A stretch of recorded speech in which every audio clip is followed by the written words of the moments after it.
Estamos começando nesta terça-feira, 23 de dezembro de 2025, em nome do Pai, do Filho e do Espírito Santo, o programa Kairos Tempo de Graça, de número 994. Eu sou Paulo Miziara e ficaremos juntos até as 9h30 da noite, nos 1.600 kHz AM da Rádio 9 de Julho.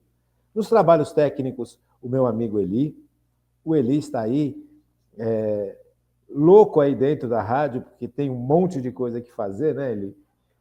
Não é fácil, realmente não é fácil. Quero agradecer muito o seu trabalho, Eli, quero agradecer muito a sua disponibilidade, a sua boa vontade. Muito obrigado, viu, Eli, do fundo do meu coração.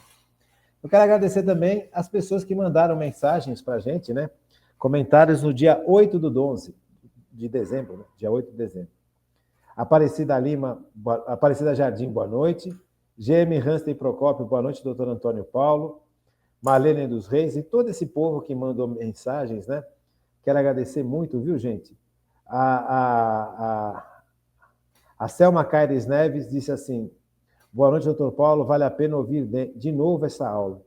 Boa semana para todos nós, tá vendo? Como Deus é bom com a gente, Deus permite que a gente possa exercer os dons que Ele nos dá de uma forma que ajude o outro. Isso é fantástico. Então, eu quero agradecer demais à Paróquia Nossa Senhora do Brasil por manter esse nosso programa no ar e vamos começar. Esse tempo de advento, nós temos 2 blocos, com 2 temas. A preparação para a chegada do Natal. Nunca se esqueça que o advento é um tempo que nos prepara para o Natal e para a segunda volta gloriosa de Jesus Cristo. Muitas vezes as pessoas esquecem disso. Principalmente as pessoas que estão na caminhada. As pessoas que não estão na caminhada nem sabem o que é advento. E não sabem, infelizmente, o que estão perdendo. Eu não sei se você tem notado ao longo dessas aulas todas, nós já estamos muito perto do Natal. Eu não sei se você percebeu ao longo dessas aulas todas que nós tivemos no tempo do advento, quanta riqueza que a igreja tem guardada e quanta coisa nós aprendemos só neste mês de preparação para a vinda de Jesus.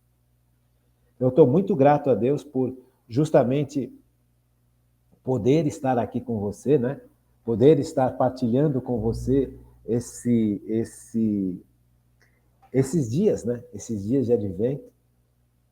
E aí a gente percebe o quanto é necessário evangelizar. Como seria maravilhoso se toda uma multidão de pessoas pudessem ter acesso a essa formação que nós estamos tendo. Eu também estou me formando. Não pensa que eu sei tudo, gente. Eu não sei nada.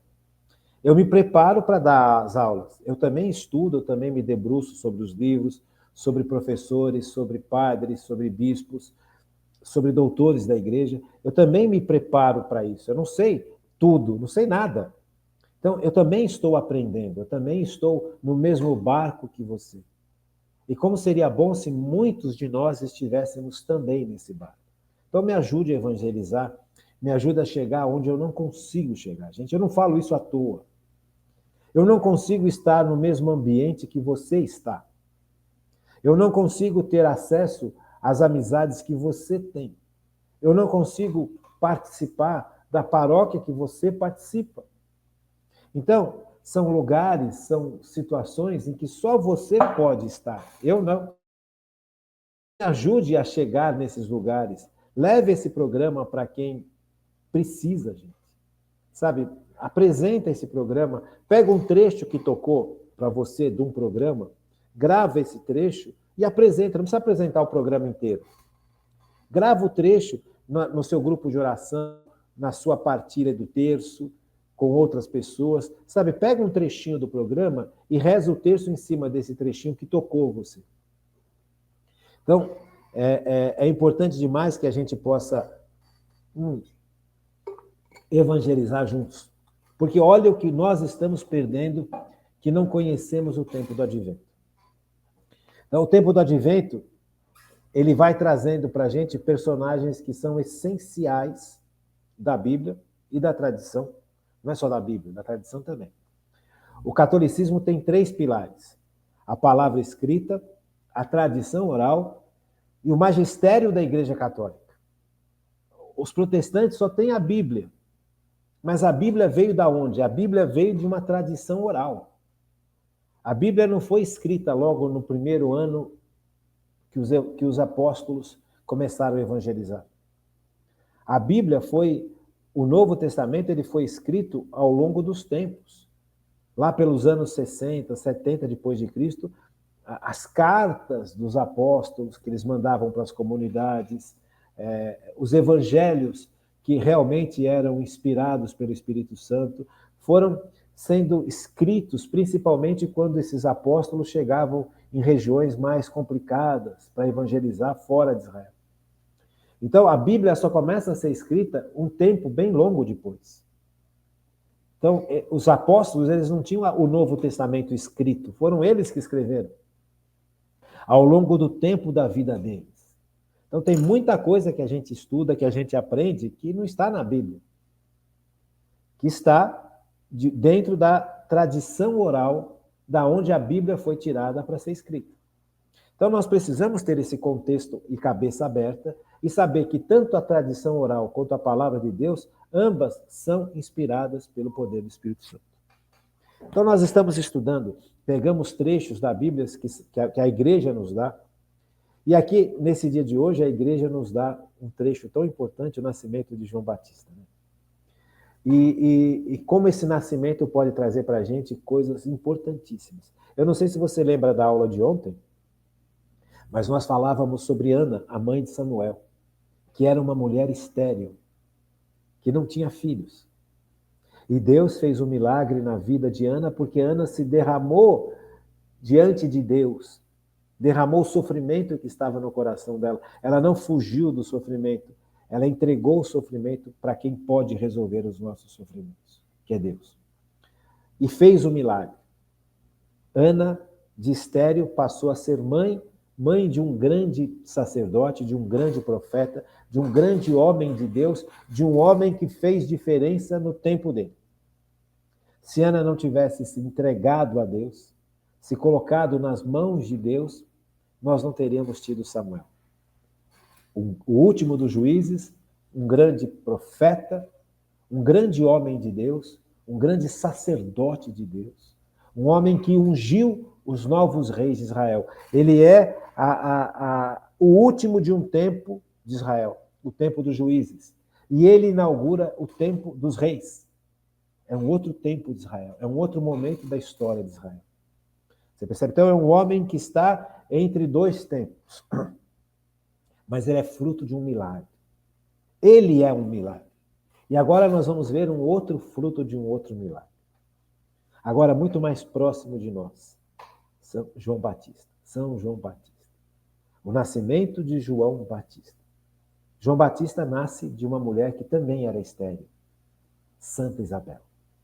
Veja como é lindo, como a palavra de Deus é linda, como a Bíblia é linda, como a igreja é linda. Nós estamos diante de pessoas reais, de pessoas de carne e osso, de pessoas que existiram, de pessoas que fizeram diferença na história do seu tempo, de pessoas que se abriram sem nenhum tipo de restrição a servir a Deus, a viver para Deus. Isabel, veja, no tempo de Jesus, um pouquinho antes de Jesus nascer, Isabel era a prima da Virgem Maria. Isabel era uma mulher já idosa e estéril. Veja como é duro, já expliquei isso para vocês na aula passada. A mulher que não dava filhos era uma mulher que era considerada abaixo de nada. Então, o sofrimento de Isabel, de Santa Isabel, porque era uma mulher santíssima. Veja, os santos sofrem, gente. Não é porque você está em Deus que a gente não sofre. Não é porque a gente está em Deus que a gente não vai passar por injustiças. Porque a injustiça, ela vem do pecado. A injustiça vem do demônio. E o demônio odeia a humanidade porque a humanidade foi feita à imagem e semelhança de Deus. Pertencer a Deus não significa não ter problemas. Sabe? Não significa isso. Tem muita gente que acha que agora que eu vou à igreja, agora eu rezo, agora eu comungo na missa, eu me confesso, agora meus problemas acabaram. De jeito nenhum. Porque nós estamos começando a conviver com Deus. Mas uma multidão de seres humanos, não. Uma multidão de seres humanos estão debaixo do império do pecado, porque não aderiram a Cristo, não aceitaram Jesus como seu Salvador. Vivem numa outra realidade, e não importa a realidade que qualquer pessoa viva, se ela não aceitar Cristo, se ela não se abrir ao poder de Cristo, ela não vai ser salva. Porque Cristo veio para salvar a humanidade. Ah, então essa pessoa está condenada para o inferno? Não estou falando isso. Eu estou falando que para nossa salvação é necessário Cristo. Sem Cristo ninguém é salvo. Agora, uma pessoa que não conheceu Cristo, mas buscou viver uma vida justa, será que essa pessoa está condenada? Não. Deus não é ingrato, Deus não é terrível, Deus é amor. Agora, essa pessoa só vai poder ser salva pelos méritos de Cristo, mesmo que ela não tenha conhecido esse Cristo. Mas ela, de certa forma, viveu de acordo com a vontade de Cristo. Isso que muita gente não consegue compreender. Mas a salvação, ela está em Cristo. Se Cristo não viesse e estivesse instituído uma igreja, ninguém estava salvo. Ninguém. Estávamos todos condenados para o inferno. O inferno, o que é o inferno? É viver uma existência eterna longe de Deus. O céu é viver uma eternidade em Deus. Então, viver em Deus começa aqui, com as opções que eu faço em relação ao próprio Deus. Então, Isabel era uma mulher que viveu para Deus. Apesar de todo o sofrimento, apesar de toda a dor, apesar de todas as injustiças que essa senhora, Santa Isabel, passou. Então, Isabel, ela é uma mulher de Deus. E mesmo assim, passando por uma situação muito parecida com a situação de Ana que nós vimos ontem. Ó o Deus do impossível agindo, gente.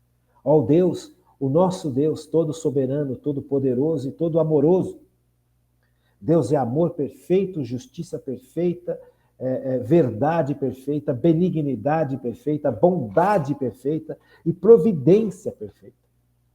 Isabel, humanamente falando, a vida dela estava perdida pelos padrões do tempo dela.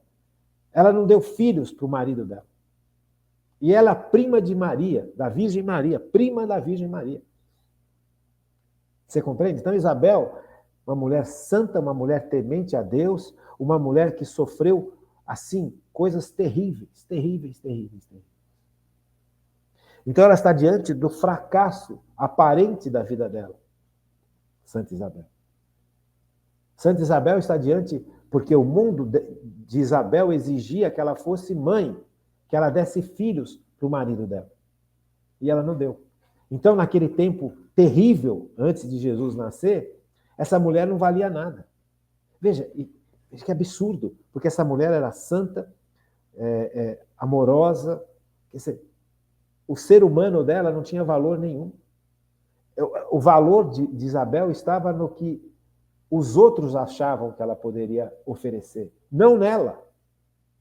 A dignidade do ser humano, lembra, nós estamos estudando nesse tempo de recordação sobre o catecismo da Igreja Católica, o valor do ser humano.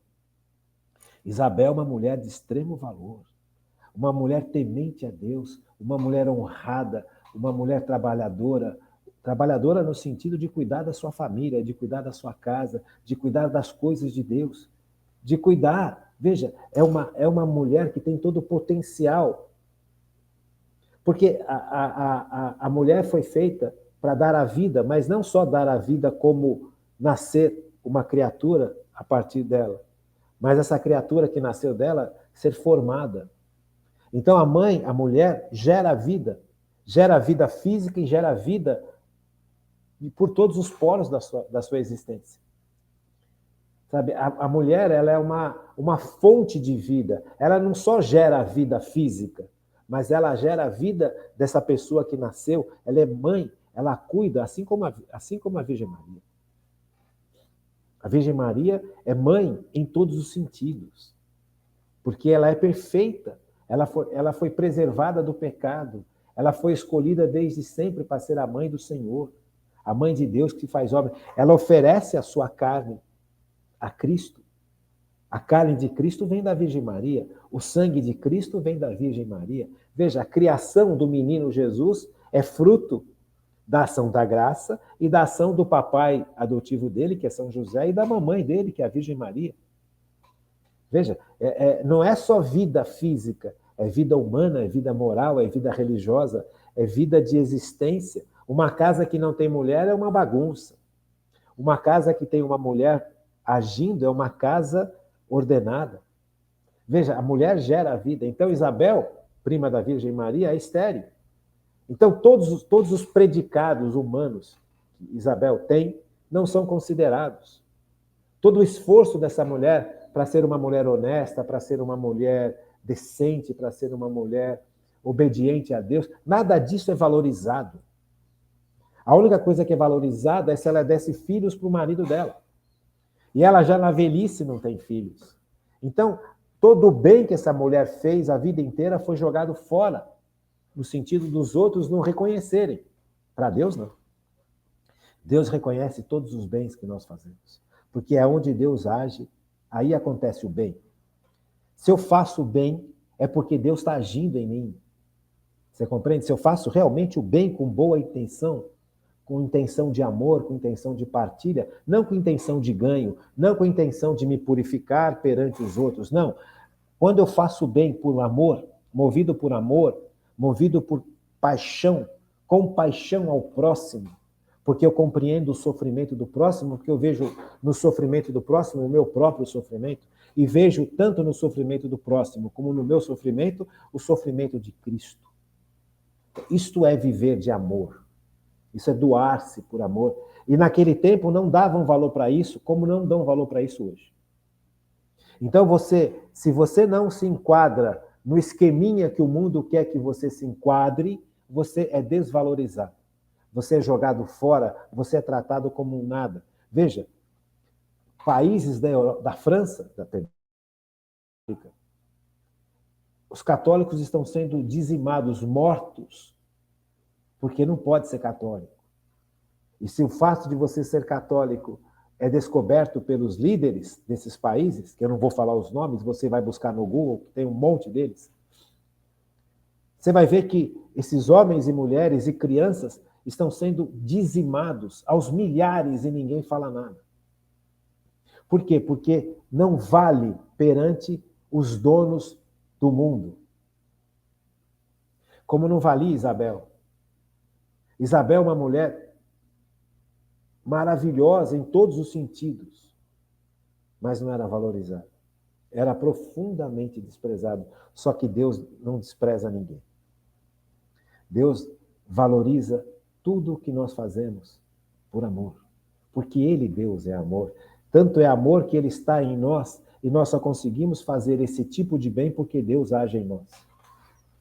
Então, tudo de bom que Isabel fez foi jogado fora, assim como para o mundo dela, né, para o mundo da época dela, assim como para Ana, a mãe de Samuel, que nós vimos ontem, na aula de ontem. Tudo que essa mulher fez de bom na vida foi desprezado, porque ela não dava filhos. Hoje nós somos desprezados porque não somos ricos, ou somos desprezados porque não temos capacidade mais de produção, nós somos desprezados porque não participamos de uma ideologia que domina o mundo. O marxismo é uma ideologia que domina grande parte do mundo. E se você não é marxista, você é profundamente desprezado. Você é ridicularizado, você é rotulado de tudo quanto é adjetivo ruim, porque você não aderiu a uma visão ideológica que domina grande parte do Ocidente, gente. Percebe? É a mesma coisa. Naquela época, Diana, a mulher de Samuel, eram os filisteus que estavam atacando Israel. Na época da Virgem Maria, eram os romanos que estavam dominando Israel. Hoje, na nossa época, é uma visão ideológica que domina o mundo. E por trás tem pessoas que propõem essas ideias, que propõem esses conceitos e que têm tanto poder e tanto dinheiro na mão que controlam o que a gente pensa, o que a gente acha, o que a gente fala. Nós estamos diante de realidades brutais. Então, hoje, um católico que é fiel ao catolicismo é desprezado tanto pelos marxistas, é desprezado tanto pelos neomarxistas, é desprezado tanto pelos liberais, é desprezado tanto pelos ultracapitalistas. Por quê? Porque não se enquadra naquilo que as ideologias querem. Então, o Natal ele serve para a gente perceber a quem a gente pertence. A quem a gente pertence. Se eu pertenço a Deus, eu vou pagar o preço. Qual o preço? Vida eterna, mas sofrimento nesse mundo. Não tem como escapar. Então, Isabel, ela está diante dessa realidade, uma grande mulher, prima da Virgem Maria, desprezada, sofrida, sabe, idosa. Imagina, já passou o tempo dela poder ser mãe, ela não pode mais ser mãe. E aí, olha o que fala a palavra de Deus, como é lindo isso aqui, ó. Lucas 1, versículo 36 seguinte, isso aqui é a visita do anjo à Virgem Maria. O anjo vai anunciar à Virgem Maria que ela vai ser a mãe de Deus, Theotokos, a mãe de Jesus. E nesse anúncio que o anjo faz à Virgem Maria, que ela é a mãe de Deus, o anjo fala para ela, olha, versículo 36, também Isabel, a sua parenta. Veja, Deus não esquece da gente. O anjo veio anunciar à Virgem Maria a coisa mais a realidade mais importante desse universo, que ela seria a mãe de Jesus Cristo, de Deus que se faz homem para destruir o pecado e para destruir as consequências do pecado. Veja, a maior notícia da face deste universo, o anjo veio trazer para a Virgem Maria. Sabe, eu tenho a impressão que nessa hora o céu parou para olhar essa cena. Os anjos do céu olharam para essa cena pelos olhos de Deus e ficaram extasiados com essa cena.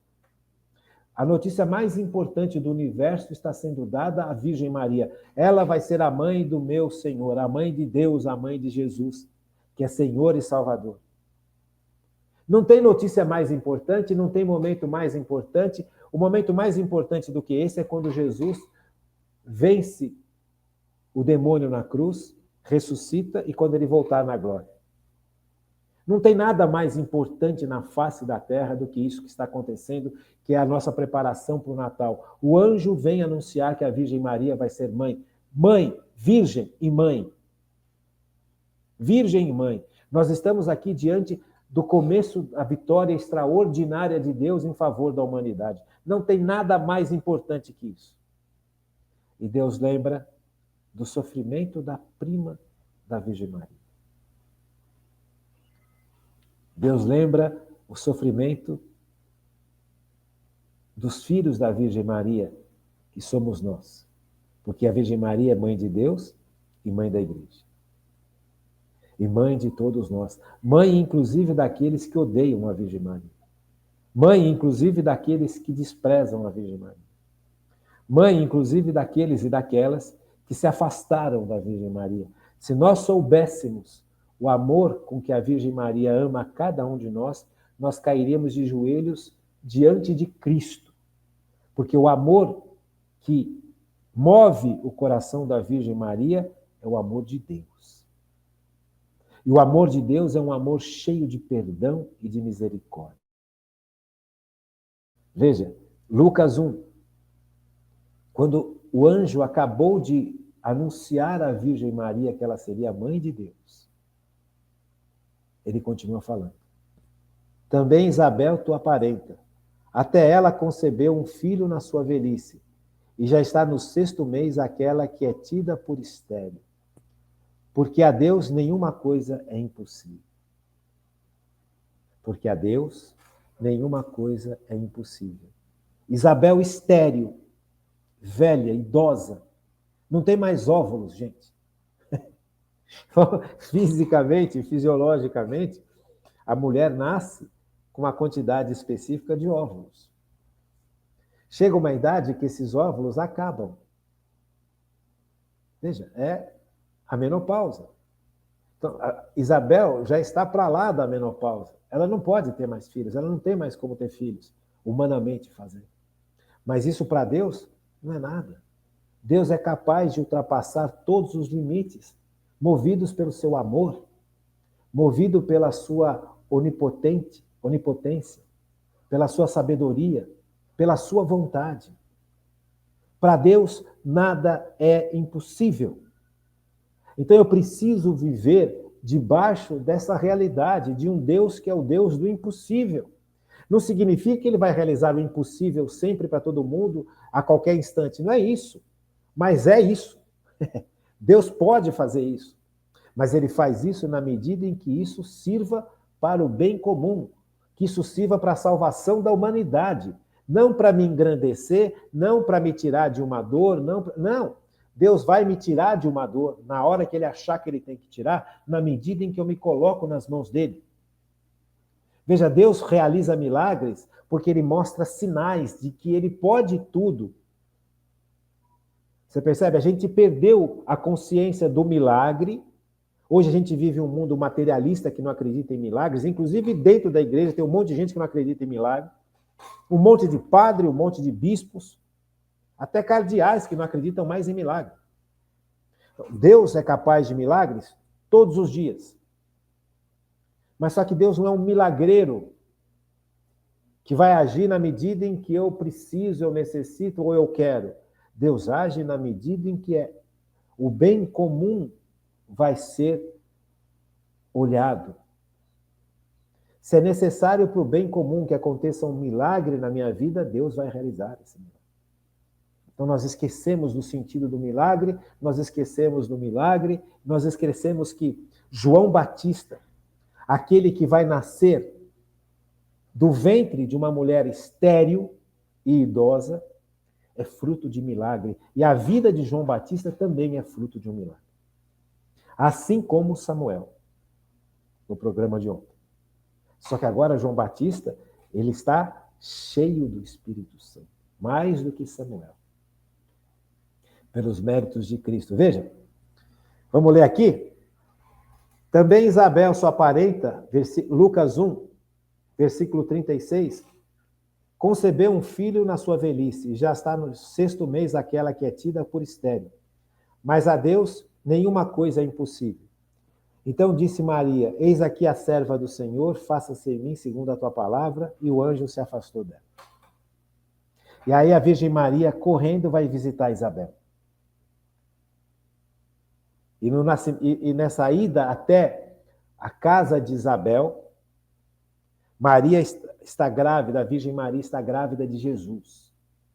E ela vai servir Isabel, que é essa sua parente, sua prima dela, velhinha, idosa, que está grávida por milagres. A Virgem Maria não fica retida em si mesma. Ela compreende que Isabel, que ela tanto amava, a Virgem Maria amava muito Isabel. Porque ela via em Isabel uma mulher sofrida, uma mulher maternal. E aí ela vai ajudar Isabel. E ela leva Jesus no seu ventre até a casa de Isabel. Aqui, ó, é maravilhoso isso aqui, ó. Maria visita Isabel.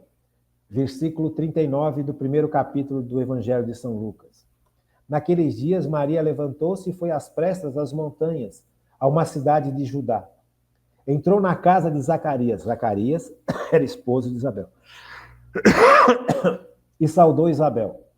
Veja, a Virgem Maria vai na casa de Zacarias para ajudar Isabel, para servir Isabel. Isabel que deveria ir na casa da Virgem Maria, servir a Virgem Maria. Você compreende? Humanamente falando, mas é a Virgem Maria porque ela é cheia de Deus. Ela sabe que a melhor coisa da vida é doar-se, é servir. E ela carrega dentro de si, Virgem Maria, nesse instante, a rainha das rainhas, gente. Ela tem dentro de si Jesus, o Salvador. Se você for analisar bem, humanamente falando, de forma materialista, a Virgem Maria é a mulher mais importante e mais poderosa da face da Terra. Porque ela carrega o Rei dos Reis. Ela carrega a Deus que se faz homem. Mas ela sai correndo para visitar Isabel. Maria, naqueles dias, se levantou e foi às pressas às montanhas, a uma cidade de Judá. Entrou em casa de Zacarias e saudou Isabel. Versículo 41 de Lucas 1. Ora, apenas Isabel ouviu a saudação de Maria, a criança estremeceu no seu seio. A criança aqui é João Batista. Só de Isabel ouvir a voz da Virgem Maria, a criança já ficou cheia do Espírito Santo. Porque é Jesus quem dá o Espírito Santo, e Jesus está dentro do ventre da Virgem Maria. Então a Virgem Maria, quando entrou na casa de Isabel, levou Jesus, o doador do Espírito com Deus Pai. Não tem como, numa casa de pessoas tementes a Deus, abertas a Deus, quando em contato com Cristo, não serem tocadas pelo Espírito Santo. Porque o Espírito Santo é doado pelo Pai e é doado pelo Filho. E o Filho de Deus está no ventre da Virgem Maria. Isabel ficou cheia do Espírito Santo e João Batista também ficou cheio do Espírito Santo. Vamos continuar a ler? Ora, apenas Isabel ouvia a saudação de Maria, a criança estremeceu no seu seio. Isabel ficou cheia do Espírito Santo. Que coisa, hein? Olha a diferença de Ana, mãe de Samuel, e da Virgem Maria em relação a Isabel. Ana agiu no poder do Espírito Santo, Antigo Testamento. Isabel age cheia do Espírito Santo. É uma ação interior. A ação do Espírito Santo em Santa Isabel e em João Batista não é uma ação externa do Espírito Santo, como aconteceu com Ana e com Samuel séculos atrás. Além dessa ação externa do Espírito Santo, há aqui uma ação interna. O Espírito Santo agora pode habitar no corpo e na alma, tanto de Santa Isabel quanto de João Batista. Veja que coisa impressionante. Como o Natal é algo impressionante. Isabel ficou cheia do Espírito Santo. Ela precisava estar cheia do Espírito Santo para suportar a situação de uma mãe idosa, desprezada pelo mundo. Assim como João Batista também precisava estar cheio do Espírito Santo, porque ele é o último profeta. Ele é o profeta que vai anunciar a chegada do Messias. Ele precisa ser um homem coerente. Ele precisa ser um homem de Deus. Porque ele é o profeta. Agora, ele não vai falar que o profeta vai chegar daqui a séculos, não. Ele vai falar, olha, o profeta já está chegando. E nós precisamos estar preparados para a chegada deste Messias. O único Messias. Aquele a qual eu não tenho, eu não sou digno de desamarrar as suas sandálias. Veja, este profeta, João Batista, é a ligação do Antigo Testamento para o Novo Testamento. É o limite. Veja, assim como Samuel foi o elemento que apresentou para Israel um novo tempo, ele foi a ligação do tempo dos juízes para a chegada do tempo dos reis. Agora, João Batista é aquele que vai nos apresentar um novo tempo. É a ligação entre o Antigo Testamento, um tempo, para a chegada de um outro tempo infinitamente superior, que é o tempo de Cristo. Veja, João Batista, ele é o grande anunciador de um tempo novo. Não é de uma mudança de tempo, é de um tempo único. O tempo aonde Cristo chegou. Veja, e João Batista foi um homem completamente entregue a Deus. Ele comia, ele vivia no deserto, ele se cobria de peles e comia mel e gafanhoto, fala a palavra de Deus. Será? Olha aqui, ó. Nascimento de João Batista. Capítulo 1, versículo 57. Completando-se para Isabel o tempo de dar à luz, teve um filho. Os seus vizinhos parentes souberam que o Senhor lhe manifestara a sua misericórdia e congratulavam-se com ela. No 8º dia foram circuncidar o menino e o queriam chamar pelo nome de seu pai Zacarias. Mas sua mãe interveio. Não, disse ela, ele se chamará João. Replicaram-lhe, não há ninguém na tua família que se chame por este nome. E perguntaram por aceno a seu pai como queria que ele se chamasse. Ele, pedindo uma tabuinha, escreveu nela a palavra João, é o seu nome. Todos ficaram pasmados. E logo se lhe abriu a boca e saltou-lhe a língua e ele falou, bendizendo a Deus. O temor apoderou-se de todo aquele povo. E aí João foi para o deserto depois de mais velho. E lá ele viveu para o seu Deus. Viveu de uma maneira extremamente pobre. Ele dependia de Deus para tudo. Imagina, João foi viver no deserto. Onde é que você vai ter comida no deserto? Aonde você vai ter beber água no deserto? João viveu para a sua missão de anunciar a chegada do Filho de Deus. E para isso, ele estava cheio do Espírito Santo, porque Maria, ao visitar Isabel, levou Jesus, quem batiza no Espírito, quem nos enche do Espírito Santo. Era necessário que Isabel tivesse a ação do Espírito Santo interior dentro dela e São João Batista também. E aqui nós estamos diante dessa grande realidade que o Natal nos apresenta. João Batista, um homem de Deus, um homem ungido pelo poder do Espírito Santo, pelo próprio Cristo, que nem nascido ainda estava. Porque Maria levou Jesus até a casa de Isabel, mãe de João Batista. Então João Batista agora vai viver uma vida cheia da ação do Espírito Santo. Quem vai dirigir a vida de João Batista é o Espírito Santo. Por dentro da alma de João Batista, quem manda é o Espírito Santo. João Batista continua sendo um homem livre, mas ele deixou que o Espírito Santo agisse plenamente nele. E João vive para o seu Deus, e João vive para a sua missão, e vive de uma maneira tremenda. Enquanto os sacerdotes de Israel, do templo de Jesus, estavam vivendo uma vida nababesca, rica, cheia de corrupção, cheia de riquezas roubadas, cheia de idolatria, cheia de mentiras, João Batista estava no deserto. Vivia daquilo que o deserto oferecia a ele. Cadê a água do deserto? Cadê comida no deserto? Cadê a proteção no deserto? Veja, João Batista foi fiel a Deus em tudo. Uma fidelidade que ninguém de nós hoje é capaz de viver. Vamos nós para o deserto. Vamos nós viver no deserto para ver como que é. João Batista viveu na solidão. Ele abriu mão das seguranças humanas. Ele abriu mão das visões humanas do seu tempo.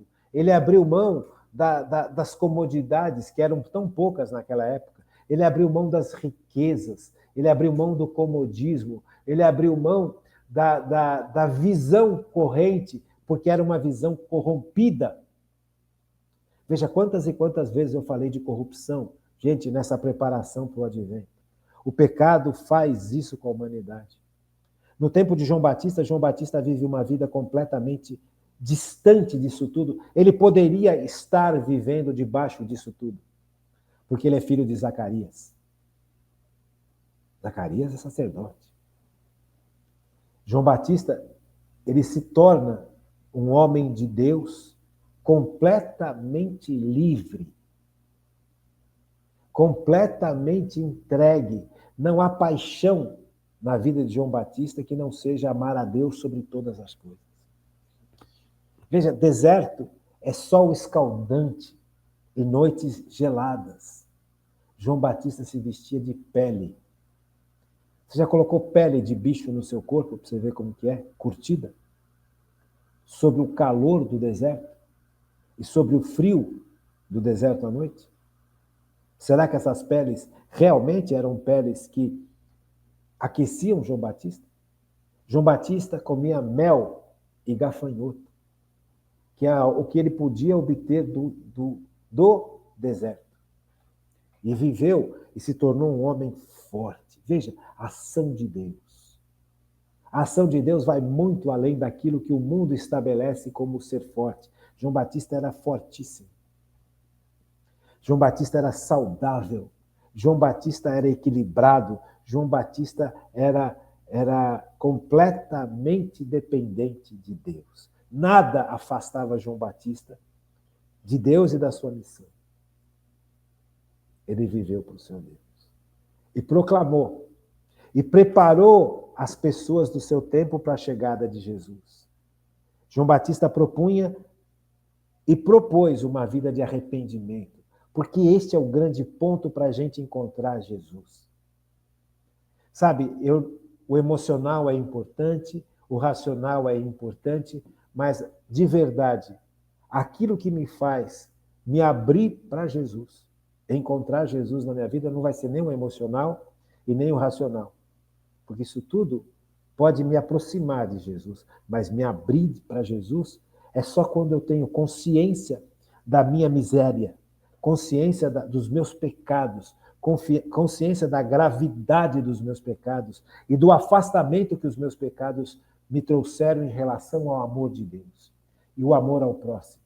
Quando eu tenho consciência disso, e mesmo assim, diante dessa miséria absoluta que todos nós somos, nós nos arrependemos e nos colocamos diante desse Cristo, aí Cristo nos acolhe.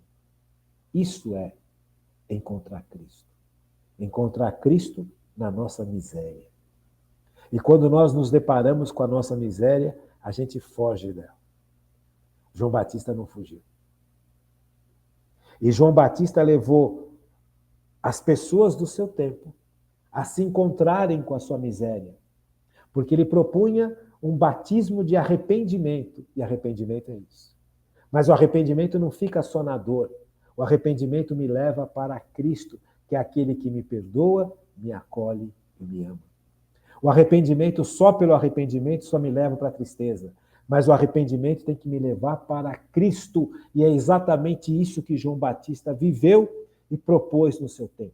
Ninguém entendia João Batista como ninguém entende João Batista hoje de forma adequada, só a igreja entende.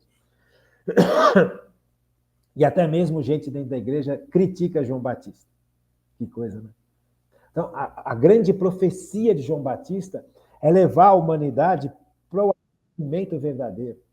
Não para oprimir no sofrimento a humanidade, mas para que, no sofrimento verdadeiro, de quem se reconhece traidor de Deus, de quem se reconhece prepotente em relação a Deus, pode encontrar Cristo. Porque Cristo é aquele que acolhe, é aquele que me aceita, é aquele que me perdoa e é aquele que me transforma. Por isso que João Batista é grande. Por isso que no dia 23 de dezembro nós estamos falando de João Batista e de Santa Isabel. Porque para Deus nada é impossível. Santa Isabel foi a mãe de João Batista. E João Batista ficou cheio do Espírito Santo com a visita da Virgem Maria. Amém. Amém. Estamos falando no segundo bloco sobre as virtudes. E ontem nós começamos a estudar um pouquinho da virtude da temperança. Quer exemplo mais perfeito de virtude e de temperança do que João Batista? O exemplo humano. Que viveu no deserto, que comia gafanhoto e mel, e se cobria de pele de animais. Veja, que coisa, como que um ser humano suporta isso? Para João Batista era necessário que ele tivesse esse tipo de vida pela missão que ele teria que exercer. João Batista não poderia ser um cara comilão, um cara cheio de glutonices, preso aos banquetes, às bebedeiras. Como que ele ia propor uma vida humilde, uma vida de conversão, uma vida de arrependimento, se ele vivia de forma oposta a isso tudo? Se ele vivia no comodismo, na riqueza injusta, nos banquetes, nas comilanças, nas bebedeiras, nas orgias. João Batista vivia uma vida de luta. Quem manda em mim não são as minhas paixões. Quem manda em mim é Deus. Porque eu amo esse Deus. E eu sei que Deus me leva pelos melhores caminhos. Eu sei que Deus é bom e me quer cada vez semelhante a Ele. Eu sei que a vontade de Deus na minha vida é a melhor coisa que eu posso fazer. Os pecados se apresentam com luzes e cores e festas. Mas quando você se abre aos pecados, aos exageros, às farras, você se destrói e destrói tudo ao seu redor. Então, João Batista, ele viveu de uma forma coerente a virtude da temperança, a virtude da fortaleza. João Batista é um exemplo de virtudes. A virtude da prudência. Por que prudência? Porque João Batista se afastou de todos os meios de corrupção do seu tempo. Ele foi para o deserto, ouviu Deus. O melhor lugar para ouvir Deus é no deserto, é na solidão, é no abandono, é de não ter com quem conversar, é de não ter com quem dividir as coisas, só Deus. Então, no deserto, João Batista estava distante das orgias, das bebedeiras, da corrupção do tempo dele, dos desvios dos sacerdotes, dos desvios dos fariseus, dos desvios e da corrupção dos saduceus, daquela sujeira na política, naquela visão hipócrita dos sacerdotes e dos fariseus que propunham uma coisa e viviam outra, repleto de dinheiros, repletos de poderes, repletos de bajulações. João Batista se afastou disso tudo. A prudência fez com que ele fosse longe disso tudo, para viver uma vida de escuta a Deus. Porque ele sabia que ele tinha uma missão a cumprir, e essa missão estava intimamente relacionada com a chegada do Salvador. Então ele não se deixou contaminar. O interior da vida de João Batista era um interior de virtudes. Sabe, você se manter no deserto, durante o tempo em que João Batista se manteve no deserto, é virtude da fortaleza. Ele compreendeu que o melhor lugar para a missão dele era o deserto. Prudência, iluminada pelo Espírito Santo. Mas viver no deserto não é fácil. Fortaleza. Sabe, controlar as paixões que quantas e quantas vezes vinham à tona na vida desse homem. Você pega, por exemplo, os santos que foram para o deserto, os monges, uma fase da igreja, quando o Império Romano já estava decadente, caindo, e as nações ao redor de Roma invadiram, os pagãos invadiram Roma, e destruíram Roma, o que restava do Império Romano no Ocidente. O Império Romano continuou no Oriente, mas no Ocidente os pagãos entraram e dominaram Roma. Então, tudo aquilo que o cristianismo tinha construído ao longo de 300, 400 anos estava em perigo de ser destruído. E os sacerdotes, os monges, que aprenderam durante muito tempo a viver no deserto, os monges do deserto, foram aqueles que conseguiram montar os monastérios e guardar os grandes segredos religiosos do cristianismo. Se não fossem os monges que já tinham vivido no deserto, e no deserto aprenderam a viver, e no deserto construíram mosteiros, aonde tudo que era cristão foi preservado da destruição dos que invadiram Roma, nós não teríamos o catolicismo que temos hoje. Porque homens compreenderam, num determinado momento da história, que era necessário ir para o deserto, se afastar dessa corrupção desenfreada que o pecado traz. Desse apego ao dinheiro, desse apego ao poder, desse apego aos prazeres, desse apego ao comodismo, para escutar a Deus. E graças a esses homens que foram para o deserto, os monges do deserto, os pais do deserto. João Batista foi no deserto antes deles. Então, o deserto é o lugar onde a gente escuta a Deus. É o lugar onde a gente vence as paixões com o poder de Deus. O ser humano não é capaz de vencer as paixões sem a ajuda da graça que santifica. E a virtude da temperança é justamente essa vitória prática das paixões na nossa realidade. Diz o Catecismo, no 1809, A temperança assegura o domínio da vontade sobre os instintos e mantém os desejos dentro dos limites da honestidade. Veja, eu tenho o desejo de ser feliz. Todos nós temos. Por sinal, é o que move a humanidade, o desejo de ser feliz. Mas o que é a felicidade? A felicidade são todos esses bens que o mundo nos oferece, que o demônio nos oferece, ou o sumo bem que é Deus? Por isso a importância do discernimento, da virtude da prudência. Eu vou buscar o sumo bem que é Deus, ou eu vou buscar os falsos bens que o mundo nos oferece, que a carne quer e que o demônio apresenta? Prudência. A partir do momento que eu encontrei o sumo bem, como é que eu me mantenho nesse sumo bem? Como é que eu não decaio para ir buscar de novo os outros bens falsos? Fortaleza e temperança.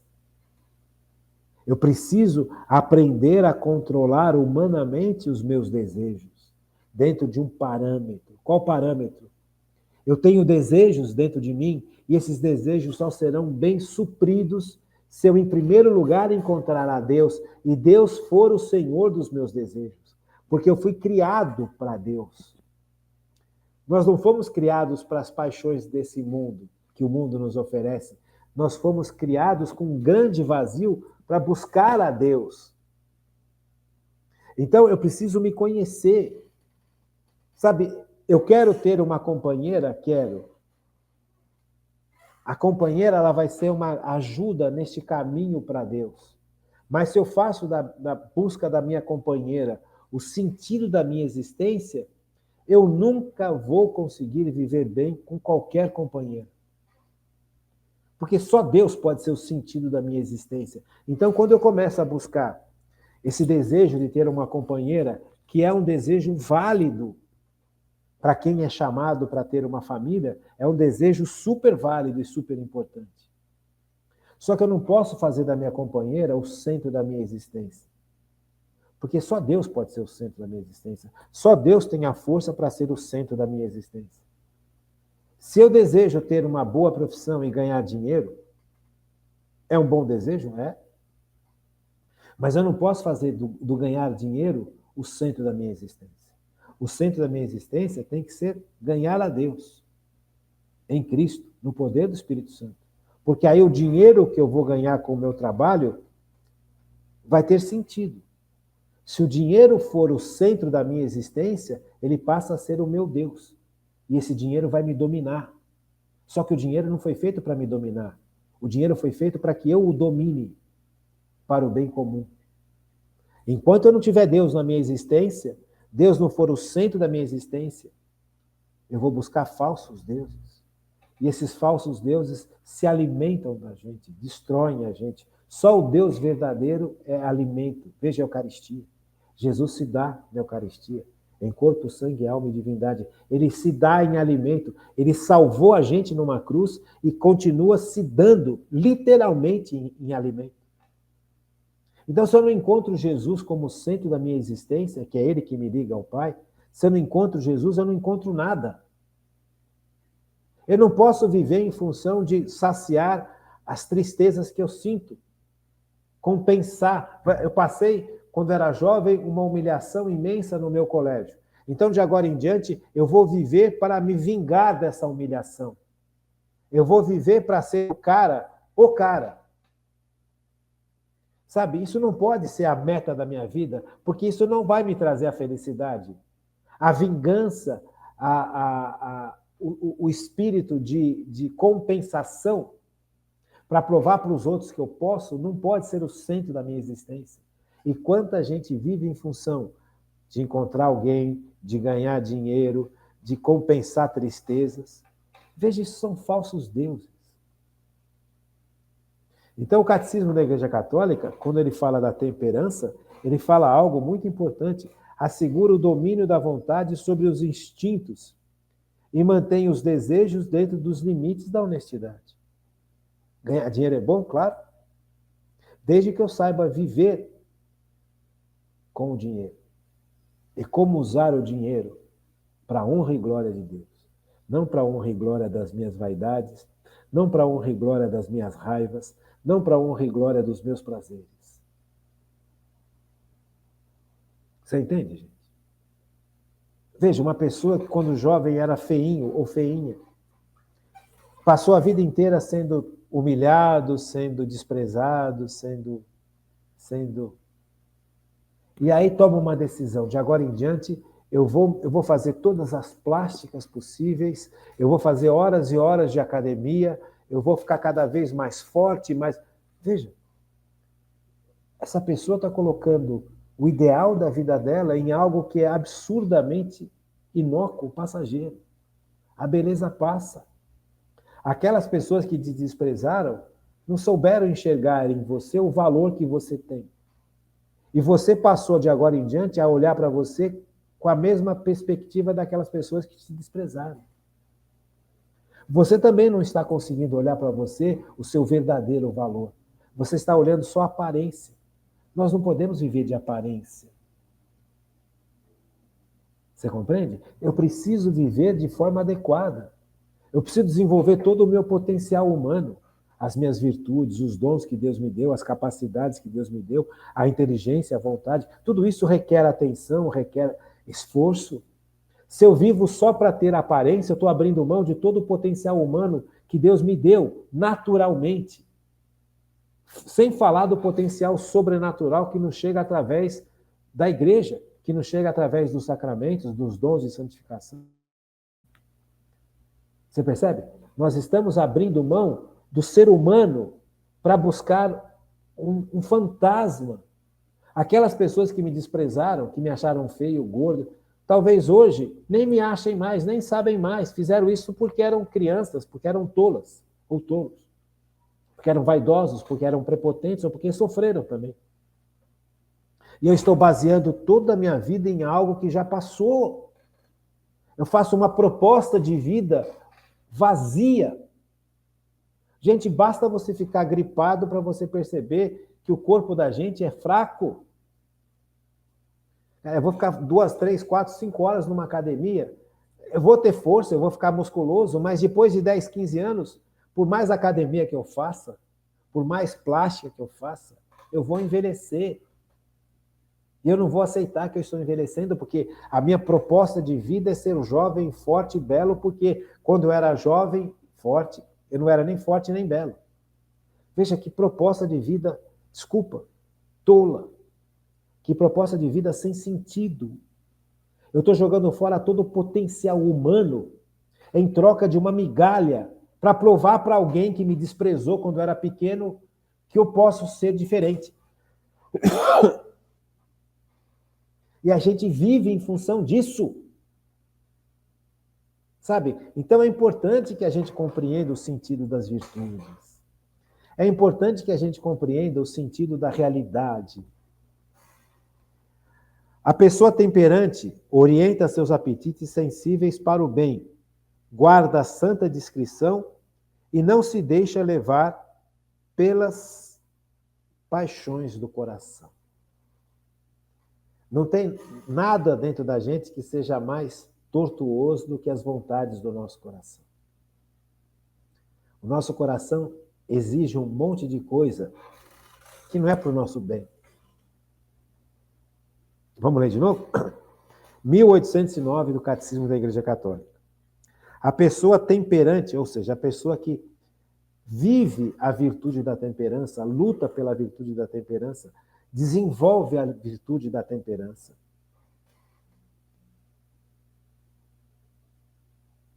Orienta seus apetites sensíveis para o bem. Qual o bem? O bem verdadeiro. Amar a Deus sobre todas as coisas e amar ao próximo como a ti mesmo. Eu não vivo para compensar traumas, eu não vivo para compensar vinganças, eu não vivo para provar para os outros que eu sou isso ou sou aquilo, eu não posso viver para o dinheiro, para o prazer, para o poder, para a corrupção. Não. Que são exatamente os falsos bens que nos são apresentados de manhã, de tarde, de noite pela mídia. E a gente tolamente acredita e segue. A gente está buscando fantasmas. A gente está buscando ilusões. E essas ilusões podem custar nossa vida eterna. E podem custar sofrimentos brutais para nós mesmos, para as pessoas que estão ao nosso redor e para a igreja. Imagina se Santa Isabel fosse querer compensar todo o sofrimento que ela passou e toda a humilhação que ela passou nessa vida com paixões. Nós não teríamos João Batista. Nós não teríamos uma voz que clamaria no deserto, fazendo com que as pessoas se arrependessem do seu pecado para conhecer aquele que pode perdoar os pecados. A nossa história seria muito mais pobre. A nossa história seria, a história da humanidade seria muito mais pobre. Por quê? Porque Isabel, a mãe de João Batista, ao invés de viver para Deus, quis viver para compensar os grandes traumas da vida dela. Quantas pessoas que, ao querer viver para compensar os traumas da vida, aderiram a sistemas terríveis, a ideologias brutais e violentíssimas, movidas por ódio, por vingança, porque o coração está cheio de tristeza e de mágoa e de revolta. Ninguém está falando que essas mágoas não são reais. Ninguém está falando que essas pessoas não passaram por injustiças. O que eu estou falando, que é o que a igreja ensina há 2000 anos, que nós não podemos deixar um coração dominar a nossa razão. Nós precisamos aprender a dominar as nossas paixões de forma humana e de forma sobrenatural. Porque senão as decisões e os atos que nós iremos tomar e fazer serão brutais. Veja, uma pessoa odiosa contra tudo e contra todos, porque por causa de em nome da justiça, concebeu construir câmaras de gás que mataram milhões de pessoas. Um coração movido por injustiça, por ódio e por raiva, concebeu construir campos de concentração na Sibéria, onde muito mais pessoas foram mortas por causa de ideologias. E no fundo, por trás de cada ideologia, existem corações humanos que estão repletos de ódio. Que ao invés de buscar o caminho correto, buscam soluções para dar vazão ao seu ódio e para compensar tristezas. Quantas mortes na humanidade vieram a partir daí? Gente, o Natal não são só luzes externas. O Natal precisa e deve ser luz interna. E só o Espírito Santo pode dar essa luz. Veja, olha que coisa importante. A pessoa temperante orienta seus apetites sensíveis para o bem, guarda a santa discrição e não se deixa levar a seguir as paixões do coração. Uma pessoa que tem dentro do seu coração a paixão do ódio, a paixão da vingança, a paixão da revolta, a paixão da tristeza, é uma pessoa que vai propor revoltas, tristezas e ódio. A santa temperança, a temperança é uma virtude importantíssima. E as pessoas pensam que temperança é só controlar a comida. É o primeiro passo. Mas nós precisamos aprender a controlar os nossos sentimentos, principalmente esses tão negativos. Principalmente esses tão negativos. Que nesse dia 23 de dezembro, a gente possa realmente se colocar na presença de Deus, para que a luz do alto nos mostre o que move o nosso coração. O nosso coração é movido pelo desejo infinito de agradar a Deus e de servir a Deus, assim como viveram São João Batista, Santa Isabel, a Virgem Maria, São José e o menino Jesus? Ou o nosso coração é um coração que está repleto de mágoas, de tristezas, de revoltas, de violências ou de vinganças? Que o Espírito Santo nos livre das ideologias. Que nesse Natal a gente possa ser como João Batista. A gente possa ser mensageiros da chegada de Cristo. Mas mensageiros coerentes, por fora e por dentro. Que nos preparemos bem para amanhã, amanhã é véspera de Natal, que nos preparemos bem para o dia 25, que é dia de Natal, e que nos preparemos bem para o dia 26. Tá bom? Fiquem com Deus, gente. Uma boa noite. E até amanhã, se Deus quiser.